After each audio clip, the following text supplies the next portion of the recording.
حتی تنزل علینا کتابا نقرأہ، اس وقت تک ایمان نہیں لائیں گے کہ آپ وہاں سے ہمارے لیے کتاب لے کر آئیں جسے ہم پھر خود پڑھیں۔ یہ ان کے لیم ایکسکیوزز ہیں، یہ ان کے بہانے ہیں، یہ استہزاء کر رہے ہیں، مذاق اڑا رہے ہیں اللہ کی آیات کا، اللہ کے رسول کا۔ یہی حال آج مشرک اور کافر کر رہے ہیں، اللہ کی آیات بینات کا، اللہ کی تعلیمات کا، مسلمانوں کا، دین اسلام کا استہزاء، ظلم و ستم،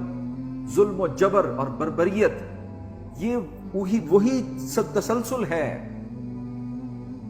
یہ مانتے ہی نہیں ہیں اللہ پاک کو، اور ہرگز نہیں مانیں گے یہ لوگ۔ آگے اللہ تبارک و تعالیٰ اپنے پیارے حبیب مکرم نور مجسم صلی اللہ علیہ وآلہ وسلم سے ارشاد فرماتے ہیں، قل سبحان ربی،